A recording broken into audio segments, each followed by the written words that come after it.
جشنت پیروز بێ کوردی مسلمان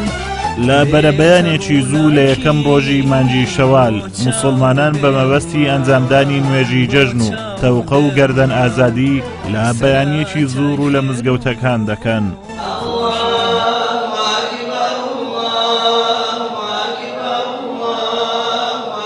بڵنگۆی مزگەوتەکان هەمویان دەنجی ئەڵڵاهو ئەکبەریان لێ دەبیسترێ و موسڵمانان بە جۆش و خرۆشەوە لە مزگەوتەکان کۆ دەبنەوە و تەکبیری سەرکەوتن بەسەر نەفس و شەیتان لێ دەدەن.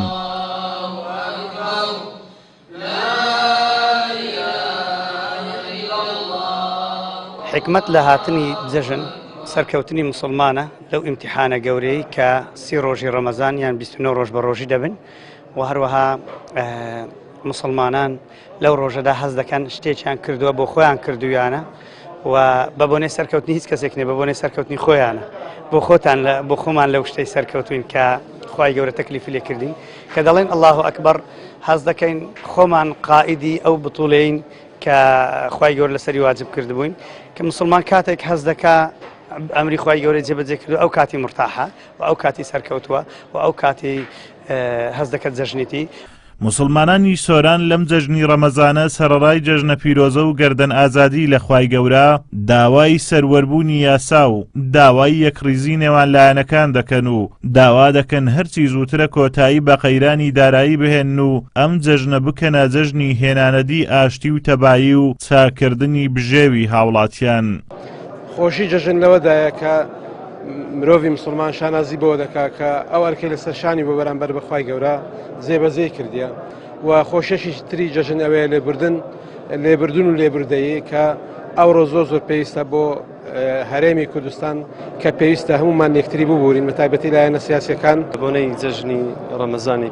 پیرۆزبایی خۆم ئاڕاستەی سەرجە مسلمانانی جیهان بەگشتی و مسلمانانی کوردستان بە تایبەتی یەکەم داواکارم لە خوای پەروەردگار کە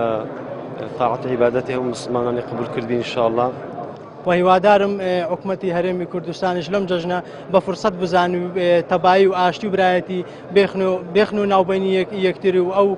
قەیرانە و هەڵاو قەیرانی دارایی و ئەو ناکو کە سیاسیانەی ناوبینیان لەو جەژنەی بە فرسەت بزان و طبعاً بەو جێژنەیە هیوادارین کۆتای قەیرانەکان بێ بەم جێژنە و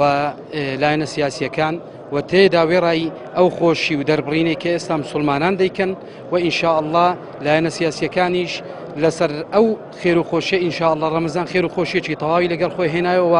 هیوادارین پەرلەمان کارا بکرێتەوە و لایەنە سیاسیەکانیش بگەنە یەک ئینشاءالله. دوای یەک مانگ بە ڕۆژووبوون خوای پەروەردگار یەکەم ڕۆژی مانگی شەوالی بۆ مسلمانان کردووە بە جەژن و لەو ڕۆژە خوای گەورە لە ڕۆژوگران خۆش دەبێت و بەڵێنی چوونە ژوورەوە لە دەرگای ڕەیانیان پێدەدات. بۆنە ئیسلامیەکان هەمیشە مای خۆشی و شادین بۆ هاوڵاتیان لە جەژندا دڵە ناتەباکان تەبا دەبن و لەگەڵ یەکەم تەکبیرەی جەژندا کۆتایی بە ناکۆچیەکانی نێوانیان دێنن. ئازادۆمەراوەی کەناڵی ئاسمانی پەیام قەزای سۆران.